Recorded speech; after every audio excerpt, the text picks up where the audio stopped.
Baik pemirsa, terima kasih Anda masih bersama kami di Dialog Sumsel Menyapa. Tadi seperti yang sudah saya sampaikan di segmen sebelumnya bahwa sudah memasuki musim penghujan, artinya kewaspadaan kita baik pemerintah maupun juga masyarakat terhadap bencana banjir ini harus dan perlu ditingkatkan. Harapannya semoga di tahun ini memang kita tidak lagi merasakan bencana banjir seperti tahun-tahun sebelumnya. Nah, seperti apa penanganan yang diperlukan khususnya untuk wilayah Kota Palembang dalam hal untuk mencegah bencana banjir. Hari ini akan kita bahas lebih lanjut di Dialog Sumsel Menyapa bersama narasumber saya yang sudah hadir, Bapak Ari Siswanto, pengamat tata kota. Assalamualaikum, selamat siang Pak Ari, apa kabar Pak? Waalaikumsalam, selamat siang, salam sejahtera untuk kita semua. Baik, terima kasih sebelumnya Pak Ari sudah berkenan hadir di Dialog Sumsel Menyapa edisi kali ini. Pak Ari, mungkin sebelum kita membahas mengenai penanganan seperti itu, baik itu juga untuk pencegahan maupun juga kewaspadaan pemerintah terhadap bencana banjir ini, kalau kita melihat beberapa tahun terakhir kondisi atau terjadinya banjir di Kota Palembang ini seperti apa gitu Pak? Kalau terjadinya banjir di Kota Palembang itu umumnya karena hujan intensitas tinggi, kemudian juga dibarengi dengan pasang surut atau bahkan kadang-kadang tidak hujan, ada kiriman dari hulu. Jadi ada 3 aspek itu yang harus kita sadari yang memungkinkan banjir itu terjadi. Dan kita juga harus ingat bahwa Palembang ini dataran rendah yang memiliki banyak rawa-rawa yang ternyata sudah banyak dialihfungsikan. Ini yang menjadi salah satu masalah. Walaupun demikian, saya tetap punya optimisme kalau rawa-rawa konservasi itu masih bisa dipertahankan, harus dipertahankan. Dan pemerintah Palembang tetap punya semangat untuk menambah kolam retensi. Dan saya selalu mengatakan, kalau membangun kolam retensi, jangan hanya kecil-kecil, 2 hektar, 4 hektar, kalau perlu 50 hektar, 100 hektar. Sekalian, banyak fungsinya dan dampaknya akan sangat luas dibandingkan kalau kecil-kecil. Jadi kalau kita melihat beberapa tahun terakhir alasan terjadinya banjir di Kota Palembang ini seperti yang Bapak Ari tadi sampaikan gitu ya Pak ya, karena dataran rendah, terus juga air pasang, intensitas hujan yang tinggi.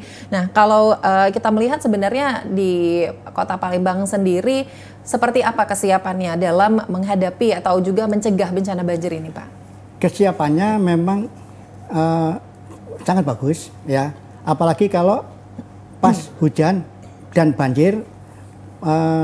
Kawan-kawan yang bertanggung jawab terhadap masalah banjir itu ditelepon oleh kontak person yang di lapangan dan besoknya mereka hadir, dan ternyata banyak masalah banjir itu selain hal-hal yang bersifat alami itu karena sampah yang menumpuk.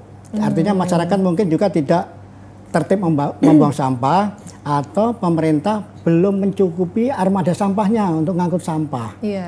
Yang kedua, ternyata banyak aliran air itu terhambat oleh bangunan, oleh tanah yang diuruk. Karena kita harus ingat bahwa air itu mengalir ke bawah. Jadi apapun itu yang menghalangi harus disingkirkan. Kalau tidak disingkirkan, banjir. Selain memang ada kawasan-kawasan tertentu yang memang cekungan. Dan itu sebetulnya yang harus menjadi kolam retensi. Dan banyak perkampungan di Palembang ini adalah cekungan, baik itu asalnya rawa maupun karena sekarang sekitarnya mulai menguruk reklamasi, jadi memang banyak PR-nya. Jadi memang kalau dilihat kesiapannya sebenarnya dikatakan siap, mungkin dari upaya juga memang sudah ada, tapi di satu sisi itu tadi ya Pak ya, memang seperti sampah yang masih menumpuk, terus juga tidak cepat untuk diangkut, serta aliran air. Nah, kalau kita melihat kembali ini seperti yang tadi Bapak sampaikan gitu kan ya, bahwa di Kota Palembang ini kan struktur tanahnya ini kan seperti apa ya, tidak datar ya Pak ya, tidak datar gitu seperti itu. Ada beberapa yang tinggi posisinya, ada yang rendah. Nah, seperti apa tantangannya untuk menjawab hal tersebut gitu Pak? Jadi tantangannya yang pertama adalah sedapat mungkin jangan melakukan cut and fill. Jangan memotong bukit-bukit yang ada di Palembang ini untuk menimbun rawa. Nanti kalau datar semua, banjir semua. Dan landscape Palembang tidak menarik lagi. Kedua, rawa itu memang ditakdirkan sebagai tempat penampungan alami. Jadi sebetulnya juga anugerah bagi Palembang, bukan rawa kotor harus dibersihkan, ditimbun, tidak. Iya. Justru ini tempat penampungan alami yang harus kita pertahankan. Ya, kemudian juga tentu saja ketertiban membuang sampah atau tempat pengolahan sampah dan masyarakat punya akses untuk membuang sampah yang benar, itu mungkin juga akan membantu mengurangi banjir.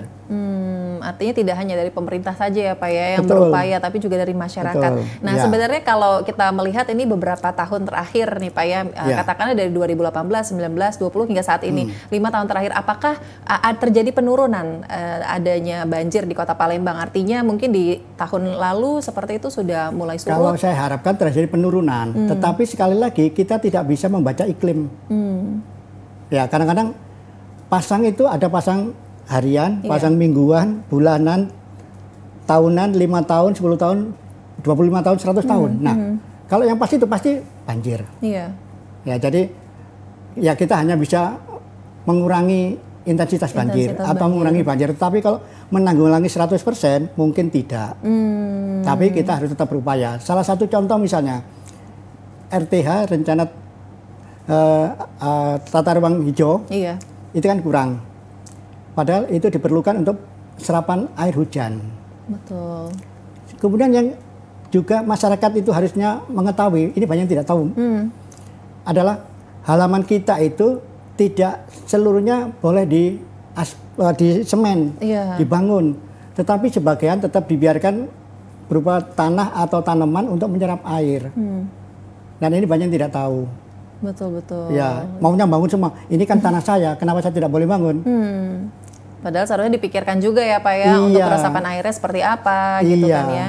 Dan coba kalau misal kita melihat mungkin satu pola pikir masyarakat yang seperti itu, tapi sebenarnya ini banyak sekali masih jadi PR. Pemikirannya masih sama semua gitu. Kita harus introspeksi. Betul sekali. Nah, kalau berbicara mengenai upaya nih untuk di Kota Palembang sebenarnya pemaksimalannya dari pemerintah itu seperti apa dari pandangannya Pak Ari hingga saat ini? Kalau maksimalnya itu sudah banyak usaha-usaha ya, terus dilakukan usaha-usaha termasuk tadi begitu ada laporan mereka turun. Bahkan kalau perlu, kalau bisa dibongkar atau kalau bisa dibersihkan. Kalau harus melalui proses, mereka diperingatkan dulu. Dan ternyata kawan-kawan itu di SDA, sumber daya air, itu sudah membongkar beberapa bangunan. Sudah membongkar beberapa bangunan? Iya, karena laporan tadi ternyata memang menyalahi aturan. Dan saat ini pemerintah dengan dukungan swasta sedang membuat pengolahan limbah di Keramasan. Yang kemarin saya periksa dokumen itu ya, dokumen bangunannya. Targetnya itu 1 hari 1.000 ton. 1.000 ton satu hari? Sampah dibakar, kemudian dijadikan energi. Ini sangat bagus. Mudah-mudahan terjadi, walaupun masih ada beberapa itu juga ya, masih ada tanda tanya gitu ya. Tetapi upaya itu sangat bagus. 1.000 ton sehari. Betul. Itu 70% dari Kota Palembang. Mudah-mudahan terjadi. Ya, ini lagi di proses luar biasa. 1.000 ton, apalagi memang angka sampah yang dihasilkan setiap hari di Kota Palembang ini juga angkanya cukup tinggi ya Pak ya? Pasti bertambah. Betul sekali. Dan jangan lupa juga Palembang ini tempat orang sekitarnya bekerja. Siang bekerja membuang sampah, malamnya pulang ke daerah masing-masing. Nah, sampahnya bukan cuma orang Palembang. Dari yang sekitar juga gitu ya Pak ya. Makanya kenapa angkanya cukup besar gitu. Nah, ini kalau seperti yang tadi Bapak sempat katakan juga, salah satu alasan terjadinya banjir ini seperti adanya rawa yang dialihfungsikan. Seperti itu ya Pak ya. Rawa-rawa yang dialihfungsikan. Dan kira-kira sebenarnya apa yang seharusnya mungkin dilakukan oleh pemerintah, ataukah mungkin memang harus digencarkan lagi seperti itu Pak, perhatian terhadap lingkungannya khususnya bagian ini rawa-rawa? Ya, jadi yang pertama adalah pada kawan-kawan yang di tata ruang Kota Palembang itu harus berhati-hati bahwa rawa konservasi mau tidak mau harus tetap sebagai konservasi. Tidak boleh dijadikan misalnya diuruk untuk industri misalnya, tidak boleh. Kedua, rawa yang budidaya, itu ada lagi kata budidaya, itu boleh dipakai. Tetapi budidaya ini juga harus tetap mengandung air, misalnya untuk rekreasi, kolam pemancingan, boleh. Tapi itu tanaman yang mengandung air boleh. Boleh. Ya, Kemudian ada rawa yang boleh dikonversi. Nah itu yang dalam peraturan kota, Perda Wali Kota itu 30% harus disisakan. Tidak boleh ditimbun semuanya. Tetapi kadang-kadang masalahnya 30% disisakan, yang 30% ini saya jual ke orang lain. Sama orang lain Ya, orang lain merasa dia dapat tanah boleh nimbun 70%. Akhirnya itu habis. Sebenarnya kalau kita melihat ya Pak, dengan luasnya Kota Palembang ini, berapa persen Pak untuk area resapan yang ada di Kota Palembang? Oke, kalau awalnya ketika Palembang belum dibongkarkan ya, itu rawa itu sekitar 55%. 55%? Ya. Wow. Kemudian setelah dibongkarkan, ini mungkin sekarang tinggal sekitar 25%. Tetapi kita juga harus ingat bahwa RTH yang diwajibkan untuk seluruh kota adalah 30%. Ruang terbuka hijau. Iya. Yaitu 20% publik yang dimiliki oleh pemerintah, 10% oleh private. Seperti yang tadi halaman-halaman tadi itu private. Nah, kemudian kawan-kawan di SDA ini lagi menggencarkan ruang terbuka biru (RTB). Yaitu yang berupa air, ya saluran air, kolam untuk mengimbangi alih fungsi lahan tadi. Iya. Iya, ini memang bagi masyarakat memang berat gitu ya. Iya. Maksudnya dia kan harus ini. Tetapi mau tidak mau kita harus jangan bunuh diri. Kalau daripada banjir terus, iya betul. Itu masalahnya. Daripada kita takut besok banjir, ya kan. Tapi tetap sekali lagi menanggulangi banjir mungkin tidak mungkin ya. Iya. Tidak mungkin. Yang bisa adalah mengurangi. Yang bisa hanya ya kita mengurangi, karena seperti yang tadi Bapak Ari juga sampaikan bahwa memang Kota Palembang ini dataran rendah tadi ya Pak ya. Namun di sini juga pemerintah tentunya harus gencar berupaya untuk tetap bisa mencegah terjadinya banjir seperti itu. Nah, ini kalau kita melihat lagi ya Pak ya, sebenarnya upaya-upaya dari pemerintah ini apakah sebenarnya sudah didukung juga oleh masyarakat seperti itu Pak Ari? Sebagian masyarakat paham mendukungnya, tetapi banyak yang masih belum paham. Bukan hanya rakyat biasa, bahkan yang terpelajar pun kadang-kadang tidak paham. Iya. Kenapa tanah saya harus saya korbankan untuk saluran air? Ya kan? Padahal air itu selalu menuju ke bawah. Kalau dihalangi atau dia nimbun sehingga menjadi sempit, banyak sungai itu hilang, anak sungai. Kenapa? Karena sungai di Palembang itu bukan mata air, tetapi sungai rawa. Begitu kemarau kering, banyak orang kan, nah ini nganggur ditimbun atau dibuat bangunan. Betul. Nah itu masalahnya, sehingga lama-lama hilang sungainya. Jadi kesadaran dari masyarakatnya benar-benar masih sangat minim gitu ya Pak ya. Iya. Mungkin sebagian masyarakat ada yang sudah paham, tapi juga masih tidak angka sedikit juga yang belum memahami hal tersebut gitu. Nah, ini kalau kita sudah memasuki musim penghujan dengan sumber daya yang ada di Kota Palembang ini sendiri, pemerintah seperti yang kita ketahui sudah menyiapkan beberapa pompa air gitu ya Pak ya. Nah, seperti apa pemaksimalannya, mungkin pencegahannya, apakah memang nanti harus dilakukan pemerintah maksimal di bagian tersebut seperti apa, nanti akan kita bahas lebih lanjut bersama Pak Ari Siswanto, dan pemirsa tetaplah bersama kami. Sumselminya akan kembali usai jeda.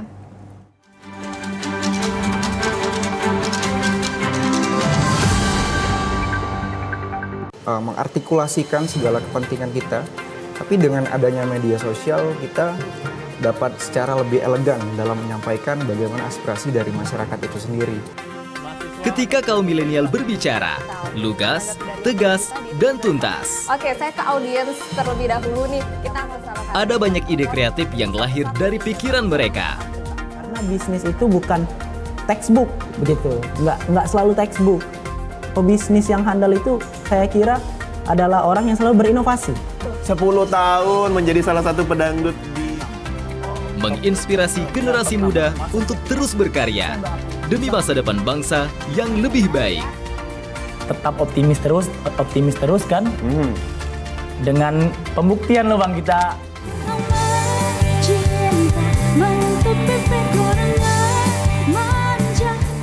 Inilah Suara Sriwijaya edisi Milenial. Setiap hari Kamis pukul 17 waktu Indonesia Barat. Hanya di TVRI Sumatera Selatan.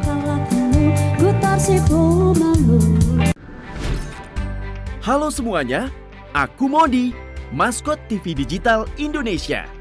Aku akan membantu semua orang menuju migrasi TV digital. Di mana? di siarandigital.id dan call center 159. Ayo semuanya, dukung migrasi TV digital. Bersih gambarnya, jernih suaranya, dan canggih teknologinya.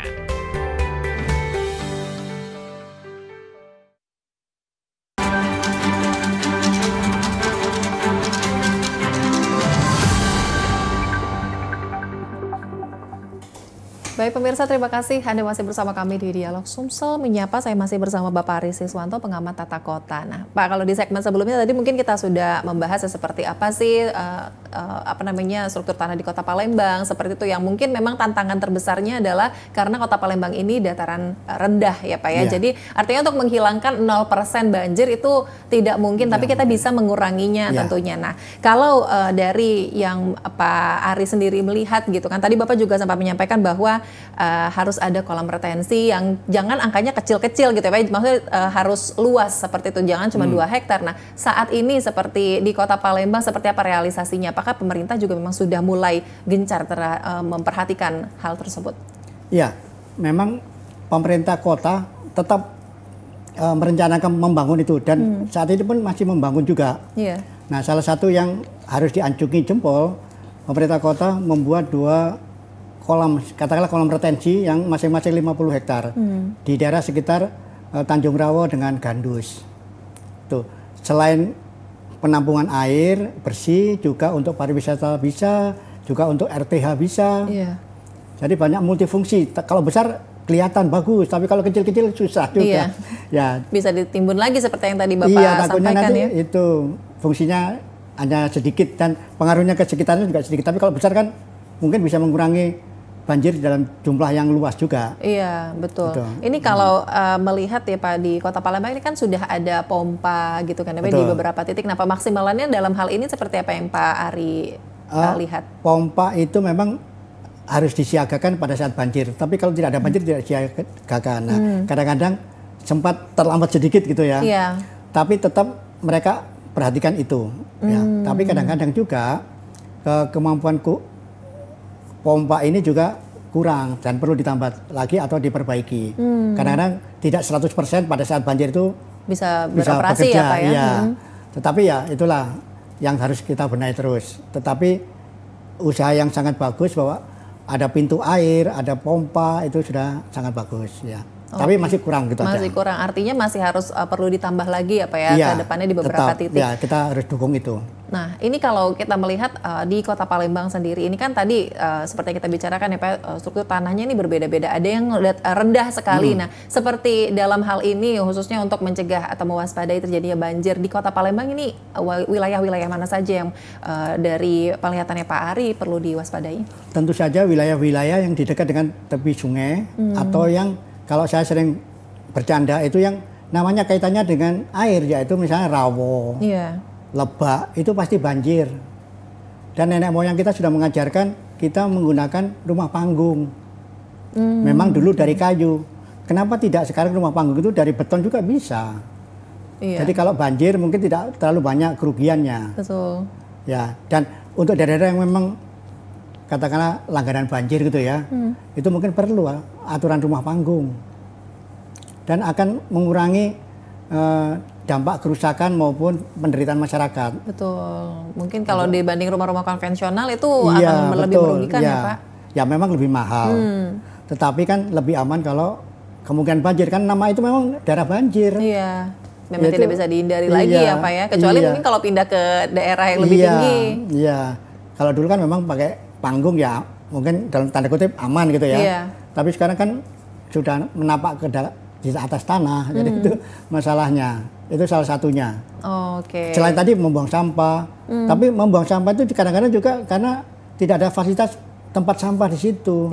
Itu masalahnya. Jadi membuang aja di sungai atau itu yang jadi masalah. Di lingkungan sekitar ya Pak ya. Nah ini kita masuk ke perilaku masyarakat itu sendiri. Nah dalam hal ini tadi kita sudah membahas upaya dari pemerintah gitu ya Pak ya. Nah di sini masyarakat juga sebenarnya memiliki peran yang penting juga terhadap pencegahan terjadinya banjir. Salah satunya tadi seperti yang Bapak sampaikan harusnya bisa mengurangi pembuangan sampah sembarangan. Nah kalau kita lihat hingga saat ini Pak, perilaku masyarakat yang seperti itu tentunya masih terlihat banyak ya Pak. Ya. perilaku salah satunya memang membuang sampah.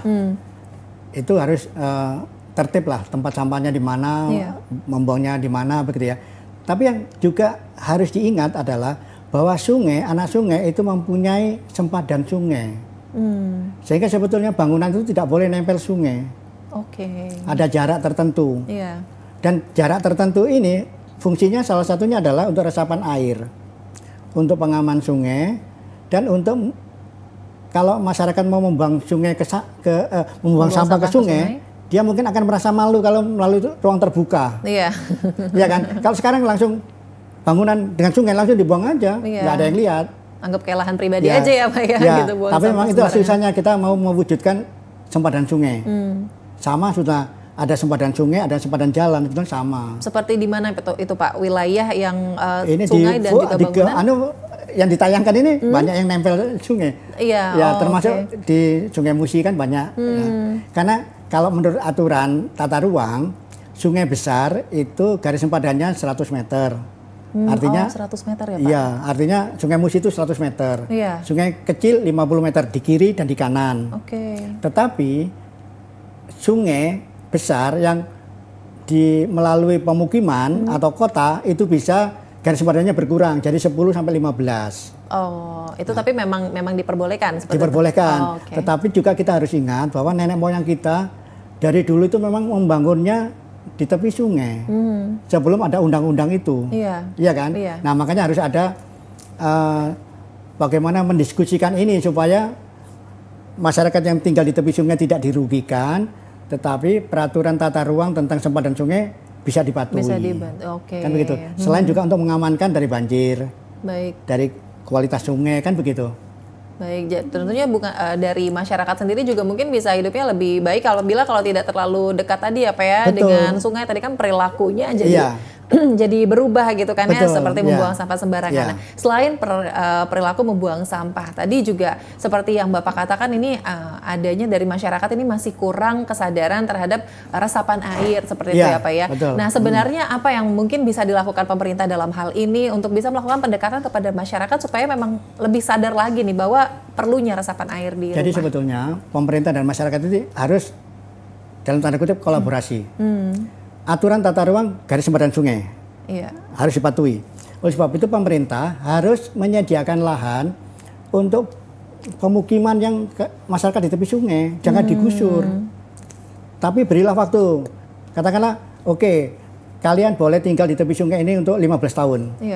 Tapi dalam 15 tahun tadi pemerintah sudah harus punya tanah dan mulai membangun rumah untuk masyarakat di tepi sungai, sehingga mereka tidak digusur dengan sia-sia, tetapi kita bisa mendapatkan tepi sungai itu sesuai dengan undang-undang. Betul, dan bisa memenuhi juga ya masyarakat yang mungkin mengungsi atau pindah dari bantaran sungai ke daerah lain gitu ya Pak? Memang tidak bisa dengan membalikkan telapak tangan, harus pakai rencana yang cukup panjang, sehingga masyarakat sudah siap-siap, pemerintah juga punya kesiapan untuk pengadaan lahan maupun untuk membangunnya. Jadi dari situ diharapkan ini pemerintah juga bisa mendekati masyarakat seperti itu ya Pak ya? Harus. Nah ini kalau kita melihat juga ini dari tadi aliran resapan air seperti itu ya Pak ya. Nah untuk sebenarnya menjaga kebersihan aliran air di sekitar rumah. Nah kalau dari pengamatan Pak Ari nih, warga Kota Palembang sebenarnya sudah sadar nggak sih Pak dengan kebersihan mungkin paling simpel ya dengan kali-kali kecil di sekitar rumah, dengan got dan lain sebagainya? Ada yang sudah sadar tapi ada juga yang belum.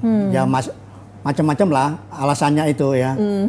Tapi memang sebetulnya membuang sampah ataupun mengalirkan air kotor itu harus dipilah-pilah dulu mana yang boleh mana yang tidak. Karena ternyata bukan hanya masyarakat.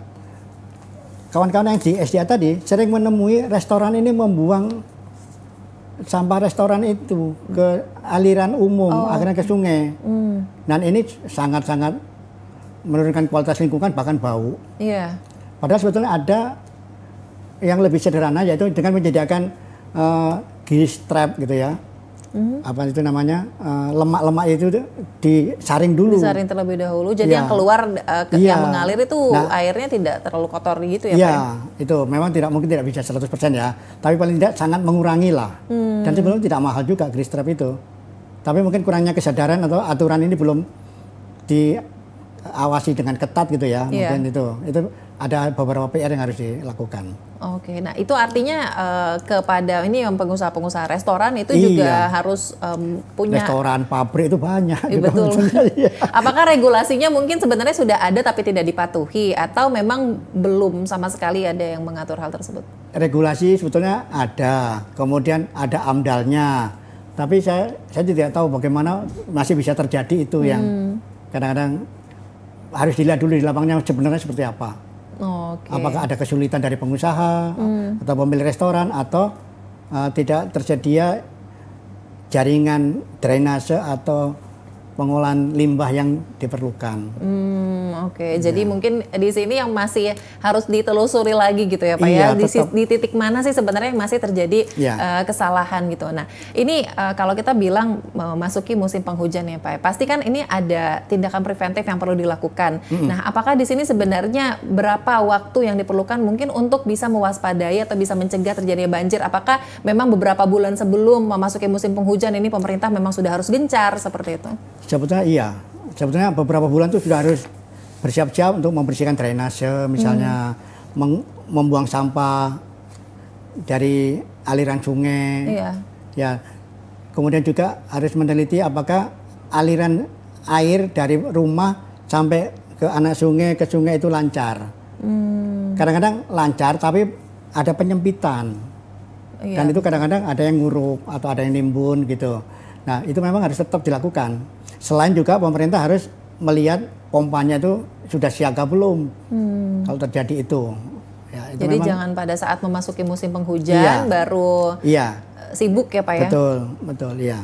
Oke, nah ini mungkin harapan juga nih dari Pak Ari gitu, khususnya mungkin untuk pemerintah, sekaligus juga untuk masyarakat, khususnya perilaku masyarakat di Kota Palembang ini dalam hal berpartisipasi untuk bisa mengurangi bencana banjir di Kota Palembang. Ya, menurut saya pemerintah tetap harus bersiaga, dan yang menurut saya paling utama adalah menyiapkan master plan drainase. Supaya bisa kita tahu langkah ke depannya seperti apa yang sudah disepakati, dan itu disosialisasikan ke masyarakat. Karena dengan komprehensif seperti itu, kita semua tahu tanggung jawab kita bersama. Kemudian banjir ini bukan hanya masalah pemerintah, tetapi juga masyarakat juga diminta untuk ikut mengurangi beban banjir. Oleh sebab itu tadi jangan membuang sampah sembarangan, jangan menimbun seenaknya, jangan menyetop aliran drainase. Kemudian juga kalau mungkin pembangunan baru itu membuat sumur resapan. Jadi mengurangi air yang dibuang langsung ke sungai, tahan dulu. Ya, kemudian juga rawa-rawa konservasi itu harus dipelihara, harus dilestarikan, jangan ditimbun, jangan diganggu. Rawa budidaya boleh dipakai tapi tetap mengandung air. Ya, kemudian juga masyarakat itu harus sadar bahwa rumahnya, halamannya itu tidak 100% milik dia. Tapi sebagian itu adalah ikut mengurangi tanggung jawab sosial, yaitu banjir, panas gitu kan. Temperatur panas itu karena kita tidak nanam pohon. Coba kalau kita nanam pohon kan berkurang. Betul Pak. Ya, kalau tidak semuanya kan ada air yang bisa meresap. Ya, itu salah satunya. Mudah-mudahan kita semua menyadari, dan garis sempadan sungai, garis sempadan jalan itu adalah salah satu upaya untuk mewujudkan resapan air. Oke, baik. Wah, luar biasa sekali perbincangan hari ini, singkat padat ya, membahas penanganan banjir di Kota Palembang. Harapannya semoga di tahun ini apa ya sudah memasuki musim penghujan, masyarakat dan juga pemerintah ini bisa berkolaborasi khususnya supaya bencana banjir di Kota Palembang ini bisa terjadi seminim mungkin seperti itu, seperti harapannya masyarakat juga. Terima kasih Bapak Ari Siswanto, pengamat tata kota, telah bergabung bersama kami di Sumsel Menyapa edisi kali ini. Sehat selalu Bapak, sukses terus. Terima kasih. Juga pemirsa, terima kasih telah menyaksikan Sumsel Menyapa kali ini. Saya Nur Arisya Pratiwi pamit. Wassalamualaikum warahmatullahi wabarakatuh. Sampai jumpa.